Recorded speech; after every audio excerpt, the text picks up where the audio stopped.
22তম। আমি কিন্তু আপনাদেরকে এই আখিরাত মানে মৃত্যু থেকে শুরু করে জান্নাত জাহান্নাম পর্যন্ত শেষ করব 22 জুমাতে বলেছিলাম, কিন্তু আপনারা তো একটু দেরি করে আসছেন, আমি যথাসময়ে আলোচনা শুরু করতে পারি না। 22 জুমাতে শেষ হয়ে যেত, কিন্তু আরও বোধহয় 2-3 জুমা লেগে যেতে পারে। মানে জান্নাত, আজকে জান্নাত পর্যন্ত চলে আসছি, জান্নাত সম্পর্কে হয়তো বা 2-1 জুমা লাগতে পারে, তারপর জাহান্নাম দিয়ে শেষ করে দেবো ইনশাআল্লাহ আখিরাত।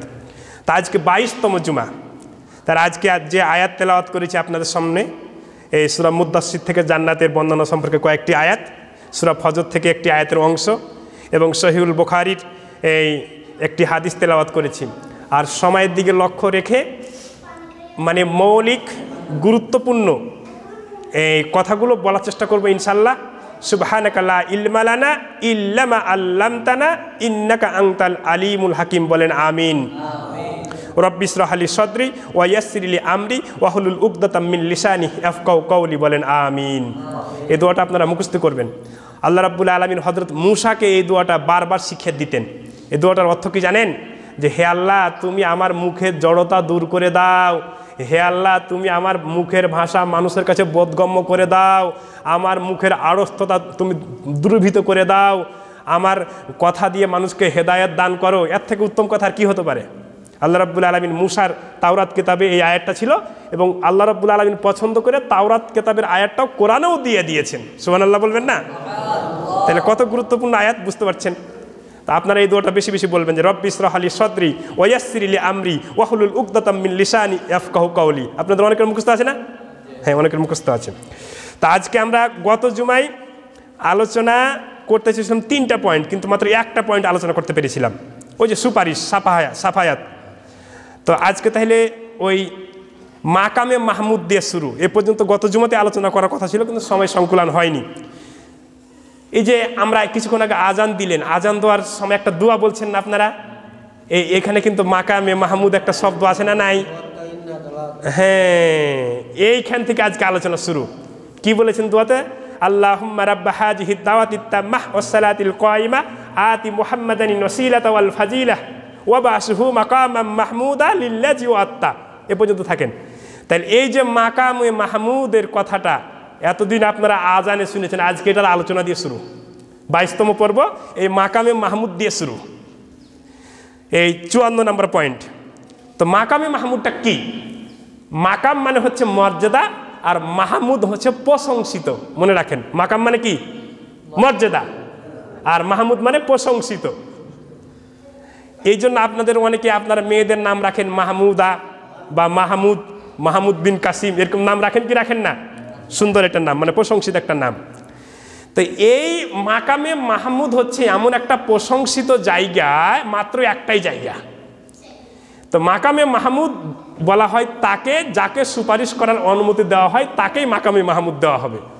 তো কোনো নবী কি, গত জুমায় এ পর্যন্ত শেষ করেছিলাম যে সব নবীর কাছে আমরা যাব, কিন্তু কোনো নবী সুপারিশ করতে পারবে না। মানে প্রত্যেক নবীরই ছোটোখাটো ভুল ত্রুটির কারণে তারা ভয় করবে যে আদম বলবে আমি ওই গন্ধ গাছের ফল খেয়েছি, আমি যাব না।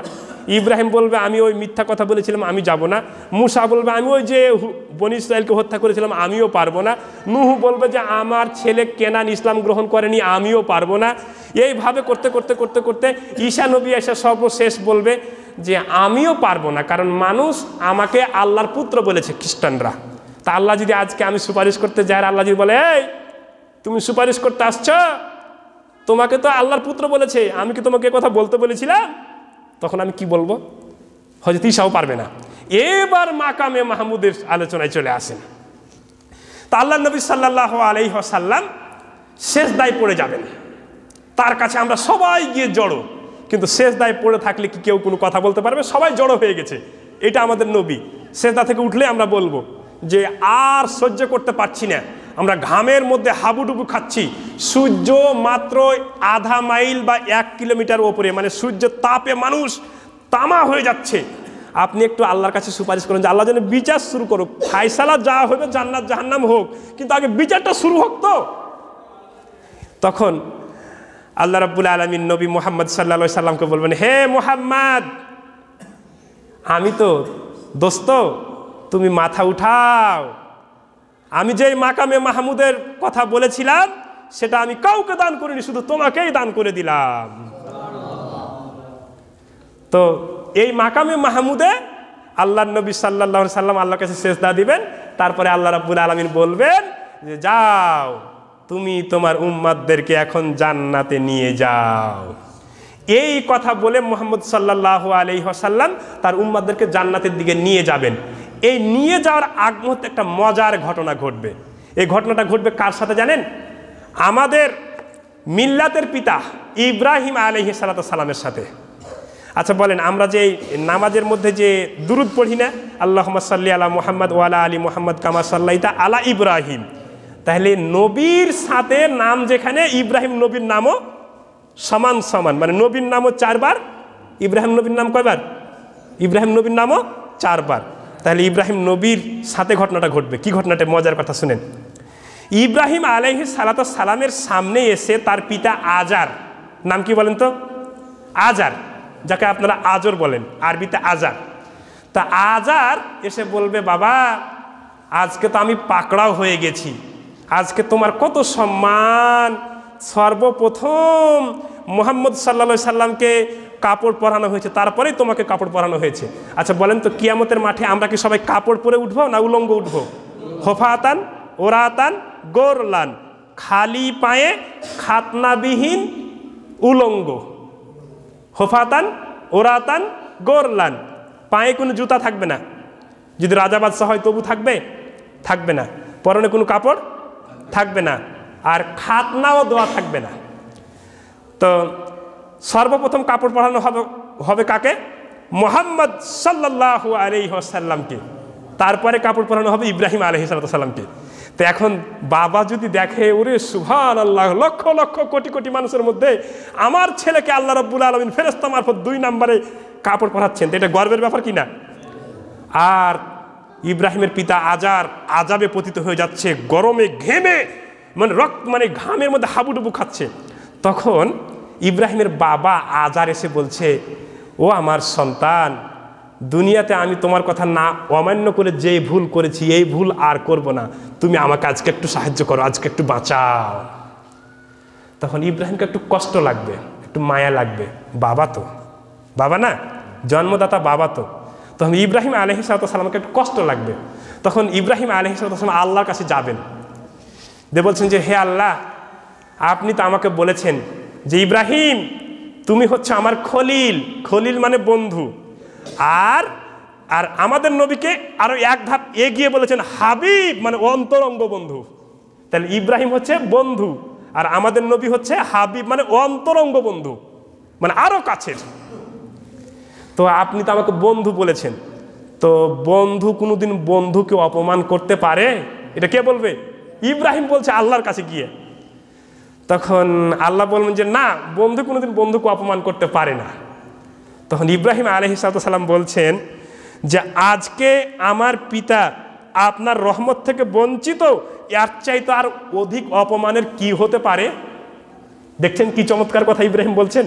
কাকে বলছেন? আল্লাহকে বলছেন যে আজকে আমার পিতা আপনার রহমত থেকে বঞ্চিত, জাহান্নামের দিকে ধাপিত হতে যাচ্ছে, আর তাহলে আমাকে আপনি সম্মান করলেন, কই আপনি আমার প্রতি মানে সম্মান প্রদর্শন করলেন, বন্ধুত্বের পরিচয় কই?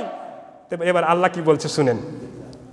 আল্লাহ বলছে শুনুন, ইব্রাহিমকে বলছে শুনো, আমি তো ওয়াদা করেছি ঈমান নাই যার জান্নাতে যাবে না সে, মানে ঈমান যার নেই সে জান্নাতে যাবে না, কিন্তু তোমার বাবা আজর, তোমার পিতা হলো, আমি তাকে জান্নাতে দিতে পারবো না, কারণ তার ঈমান নেই। কি নেই বলেন তো? ঈমান। এই যে আজান শেষে আরেকটা দোয়া বলেন, ইন্নাকা লা তুখলিফুল মিয়াদ, মানে আল্লাহ ওয়াদা ভঙ্গ করে না। তা আল্লাহ তো আগেই জানিয়ে দিয়েছে যার ঈমান নাই তাকে কি করবো না, জান্নাতে দিব না। তখন ইব্রাহিমের বাবাকে জান্নাতে যেতে পারবে কিনা এবার বলেন? আচ্ছা, ইব্রাহিমের বাবাকে আল্লাহ যদি জান্নাতে দিয়ে দেয়, তাহলে ওয়াদা ভঙ্গকারী আল্লাহ না? তা আল্লাহ কি ওয়াদা ভঙ্গকারী হবেন? এবার শুনেন তাহলে কি ঘটনাটা ঘটবে, মজার কথা শুনেন। তো ইব্রাহিম আলাইহিস সালাম আল্লাহর সাথে কথোপকথন করতেই আছে, এমন সময় আল্লাহ রাব্বুল আলামিন হযরত ইব্রাহিম আলাইহিস সালামকে একটা চতুষ্পদ জন্তু বানিয়ে দিবেন। নাউজুবিল্লাহ বলেন। মানে মানুষ আকারে জাহান্নামে দিবে না, মানে পিতার ছেলের সামনে যদি তার পিতাকে মানুষের আকৃতিতে জাহান্নামে দেওয়া হয়, তাহলে ছেলের অপমান হবে, ইব্রাহিম নবীর অপমান হবে।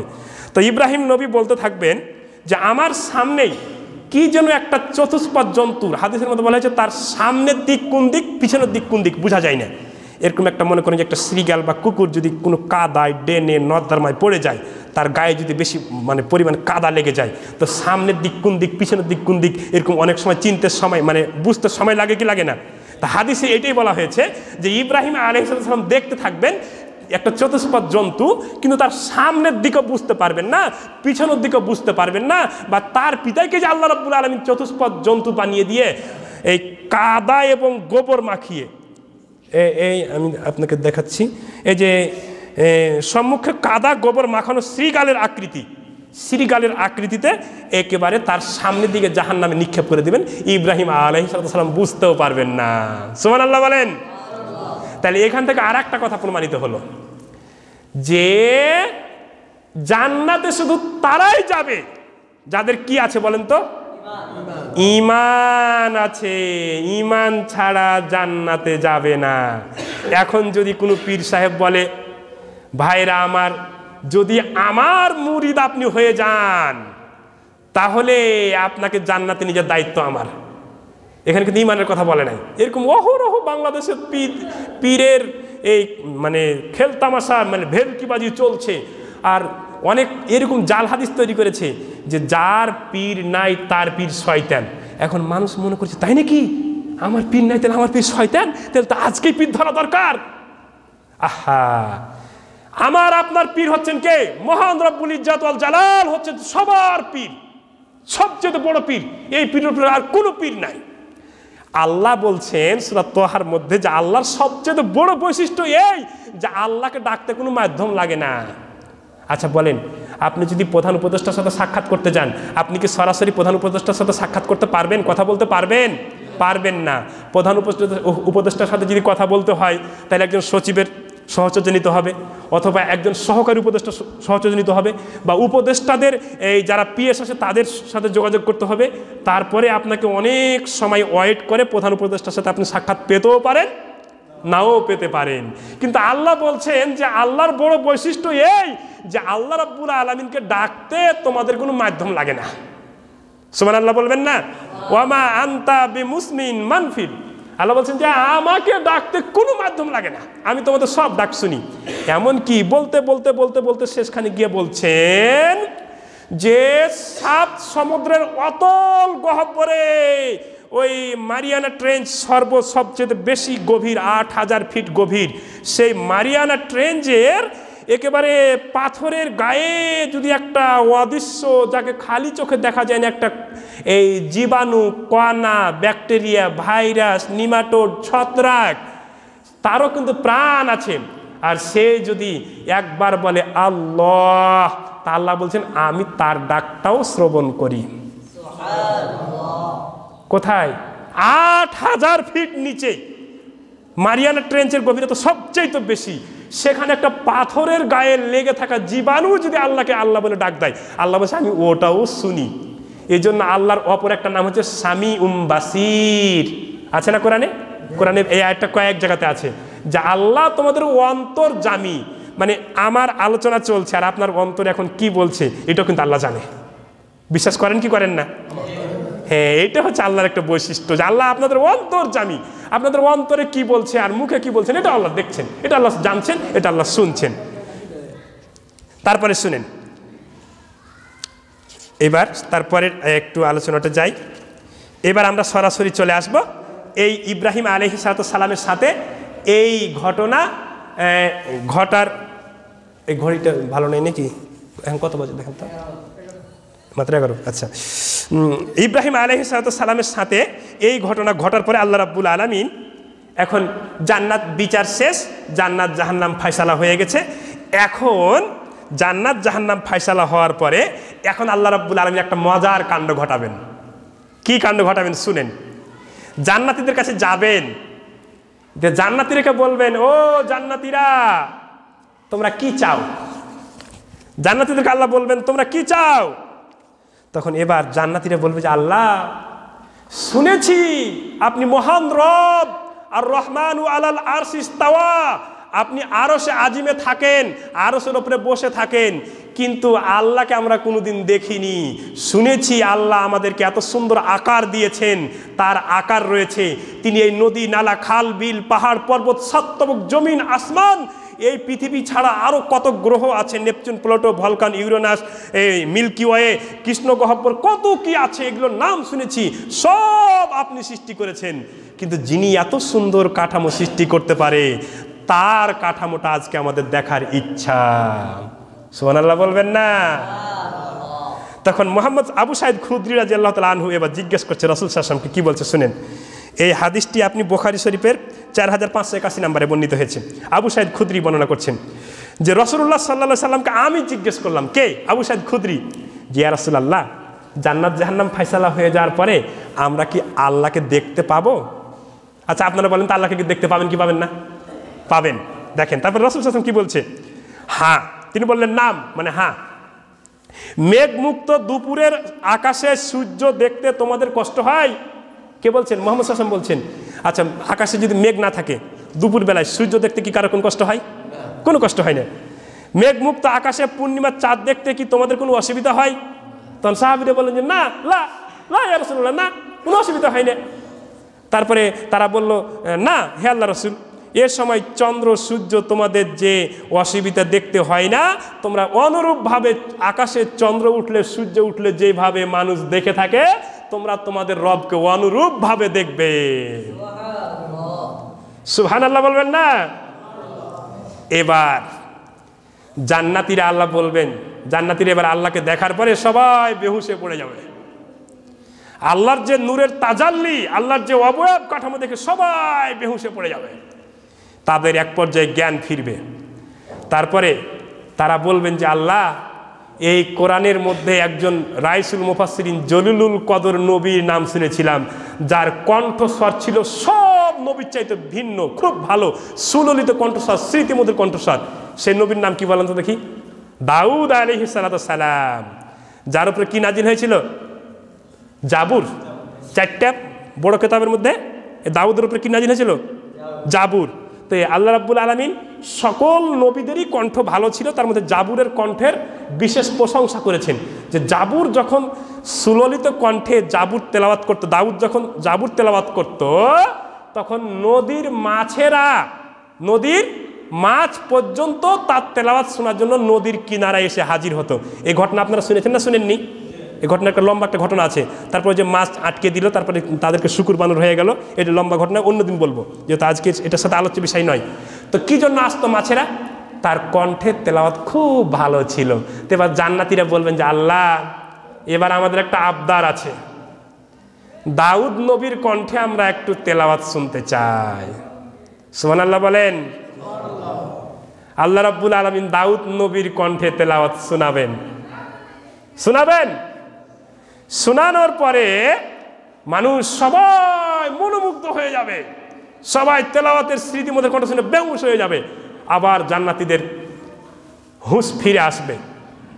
ফিরে আসার পরে জান্নাতীরা বলবে যে আল্লাহ, দাউদ নবীর কণ্ঠে তো তেলাওয়াত শুনলাম, যিনি রহমাতুল লিল আলামিন, সকল নবীর সেরা নবী, যার উপরে কোরআন নাজিল হয়েছে, আর যেই কোরআন নাজিল হওয়ার পরে আগের সব কিতাব রহিত হয়ে গেছে, বাতিল হয়ে গেছে। এখন যদি কেউ জাবুর তেলাওয়াত করে চলবে? তাওরাত তেলাওয়াত করে চলবে? ইনজিল তেলাওয়াত করে চলবে? চলবে না। কেন? কোরআন নাজিল হয়ে গেলে অন্য সব কিতাব বাতিল। তো যেই কোরআন আমরা মেনেছি, যেই কোরআন মানতে গিয়ে আমাদেরকে দুনিয়ায় ক্ষত বিক্ষত হতে হয়েছে, অনেক কষ্ট করতে হয়েছে, যেই কোরআনের হুকুম মানতে গিয়ে শীতের ফজরের সময় ঠান্ডা পানিতে উজু করে মসজিদে গিয়ে যথাসময়ে জামাতে হাজির হয়েছি, কত ত্যাগ তিতিক্ষা স্বীকার করেছি, তো এই কোরআনের তেলাওয়াত আমরা মুহাম্মদ সাল্লাল্লাহু আলাইহি ওয়াসাল্লামের কণ্ঠে শুনতে চাই। আল্লাহ রাব্বুল আলামিন মুহাম্মদ সাল্লাল্লাহু আলাইহি ওয়াসাল্লামের কণ্ঠেও কোরআন তেলাওয়াত শোনাবেন। আচ্ছা, কোন সূরা শোনাবেন এবারে বলতে পারেন? কোরআনে যে 114টা সূরা আছে, শোনেন, আমাদের পার্থিব জীবনে একটা জাতীয় সঙ্গীত আছে না?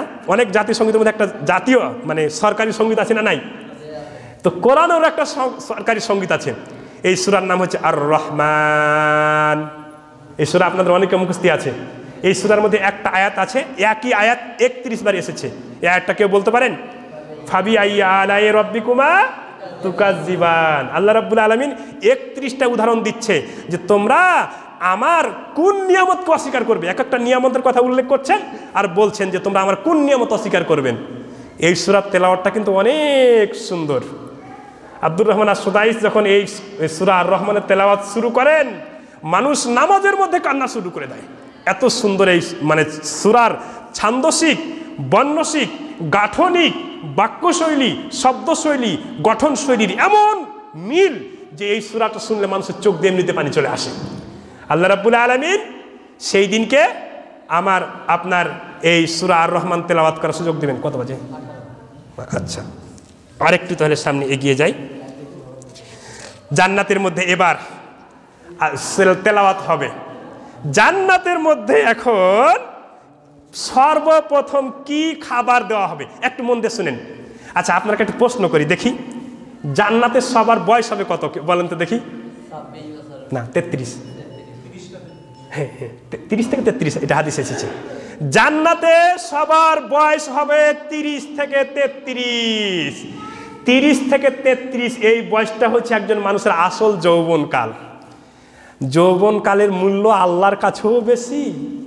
এই জন্য জান্নাতে যদি আপনার একটা সন্তান গর্ভে 1 মাসে মারা যায়, 2 মাসে মারা যায়, তারও বয়স হবে 33।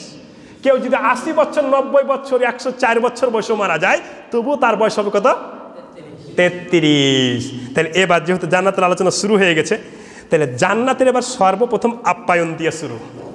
তেলাওয়াত দিয়ে তো শুরু হলো, এখন জান্নাতে কি হবে, কি খাবার দিবে জান্নাতে? আচ্ছা, আপনারা কেউ বলতে পারেন জান্নাতে কি খাবার দিবেন? কি দিয়ে? মাশাআল্লাহ, এখানে দেখছি বিশুদ্ধ আকীদার মানুষ আছে। মাছের কলিজা আর বালাম মানে গরুর কলিজা। এই মাছ এবং গরুর কলিজা, এই দুইটা দিয়ে কিন্তু আল্লাহ রাব্বুল আলামিন জান্নাতীদের সর্বপ্রথম খাবারের আপ্যায়ন করবে। আচ্ছা, এবার প্রশ্ন যে মাছের কলিজা কেন? পৃথিবীতে কত ভালো ভালো খাবার। আপনাদের চাঁদপুরের যে ইলিশ, এরকম ইলিশের মানে ঘ্রাণ, স্বাদ পৃথিবীর অন্য কোথাও পাওয়া যায় না। তো ইলিশ দিয়ে তো খেতে পারতেন। এছাড়া আরও কত ভালো ভালো মানের খাবার আছে। মাছের কলিজা তো আপনারা কেউ কি খান? মাছ তো আপনারা প্রতিদিন খান, কলিজা কেউ কি খান? ফেলে দেন। হ্যাঁ, কিন্তু মাছের কলিজা প্রথম দেওয়া হবে কেন? এটা কি কেউ বলতে পারেন? একটু মন দিয়ে শুনেন। ওই যে পৃথিবীর 4 জন বড় কাফেরের মধ্যে একজন কাফেরের নাম ছিল নমরুদ। একজন কাফেরের নাম ছিল কি? নমরুদ। নমরুদ আল্লাহকে কি তীর মারতে গিয়েছিল? কোথায়? ঊর্ধ্ব আকাশে গমন করেছিল তীর মারার জন্য। তো তীর মারার সময় আল্লাহ রাব্বুল আলামিন জিবরাইলকে বললেন, এ জিবরাইল, নমরুদ এই দোদণ্ড পাপাচারী আমাকে তীর মারতে তীর মেরেছে, তুমি তীরটা ধরে নাও। এই তীরটা ধরে নিয়ে তুমি তীরে রক্ত মাখিয়ে দাও। তো জিবরাইল বলছে, হে আল্লাহ, আমি কার রক্ত মাখাবো? এই আকাশের মধ্যে কার রক্ত পাবো? তখন জিবরাইলকে বললেন, জিবরাইল যাও, তুমি ওই একটা সমুদ্রে একটা মাছ ধরো আর মাছটা কাটো আর এই মাছের রক্তটা তীরে মাখিয়ে দাও, তীরটা ফেরত দাও। তীরটা কি করো? ফেরত দাও। জিবরাইল যেমনি কথা তেমনি কাজ। মাছ ধরলেন, মাছ কাটলেন, মাছের রক্ত তীরে মাখিয়ে দিয়ে তীর ফেরত দিলেন। আর এই নমরুদ এসে ইব্রাহিমকে বললো যে তোমার রবকে হত্যা করেছি, দেখো তীর, রক্ত মাখা তীর। তো এবার মাছ তখন আল্লাহর কাছে কন্দন শুরু করলো। মজার কথা শুনেন, মাছ আল্লাহকে বলছে, আল্লাহ আমি কি অপরাধ করলাম? দুনিয়াতে কত প্রাণী থাকলো, কোন প্রাণীর রক্ত এই পাপিষ্ঠ ব্যক্তির তীরে দিলেন না, আমার রক্ত এই পাপিষ্ঠ ব্যক্তির তীরে দিলেন কেন? আমি কি অপরাধ করলাম? তখন আল্লাহ বলছে, মাছ তুমি কোনো অপরাধ করনি, একজনের রক্ত তো দিতে হতো, তাই তোমার রক্তটাই দিয়েছি, তোমাকে ভালোবেসেই দিয়েছি। তো তুমি যদি আমার কাছে কিছু চাও আমি তোমাকে দিব। মাছকে কি বলছেন আল্লাহ? তুমি যদি কিছু চাও আমি তোমাকে দিব। তো মাছ বলছে, আল্লাহ আপনি আমার সম্মান বাড়িয়ে দিন। কি বুদ্ধি দেখছেন মাছের? মাছ কি বলছে শুনেন, আল্লাহ আপনি আমার সম্মান বাড়িয়ে দিন। তখন আল্লাহ কিভাবে সম্মান বাড়াইছে শুনেন। আল্লাহ বলছেন, এই মাছ, পৃথিবীর সকল প্রাণী যদি মরে যায়, মানুষের জন্য খাওয়া হারাম করে দিলাম, কিন্তু তুমি মাছ তোমার সম্মান এমন বাড়িয়ে দিলাম, তুমি মরে যাবা, পচে যাবা, একেবারে খাওয়ার অনুপযুক্ত হয়ে যাবা, মরে ভেসে যাবা, তবু তোমাকে আদর করে মানুষ ধরে নিয়ে গিয়ে খাবে। মরা মাছকে আমি খাওয়া হালাল করে দিলাম। আচ্ছা বলেন, মাছের সম্মান বাড়লো না কমলো? আচ্ছা, একটা গরু যদি মরে যায়, এটা কি খাওয়া হালাল না হারাম? একটা মুরগি যদি মরে যায়, এটা খাওয়া হালাল না হারাম? একটা ছাগল যদি মরে যায়, খাওয়া হালাল না হারাম? অথচ ছাগল আপনার বাড়িতে, আপনার চোখের সামনে লালন পালন করা ছাগল, খালি মরে গেলেই হারাম। কিন্তু মাছ পানিতে, পচা পানিতে থাকে, দুর্গন্ধ পানিতে থাকে, আর এই মাছ মরলে আরো দুর্গন্ধ হয়ে যায়। তারপরও এই মাছ খাওয়া হালাল না হারাম? কেন হালাল? এবার বুঝতে পেরেছেন? ক্লিয়ার? হ্যাঁ, মাশাআল্লাহ, আল্লাহ রাব্বুল আলামিন মাছের সম্মান বাড়িয়ে দিয়েছেন। তো আমি আপনাদের সম্মুখে আজকে এই 22তম আখিরাত পর্বের 22তম জুমায় আলোচনা করলাম যে জান্নাতীদের প্রথম খাবার মাছের কলিজা এবং তারপরে গরুর কলিজা দিয়ে শুরু করবেন। আল্লাহ রাব্বুল আলামিন আমাদের সবাইকে জান্নাতে দাখিল হওয়ার তৌফিক দান করে, বলেন আমিন।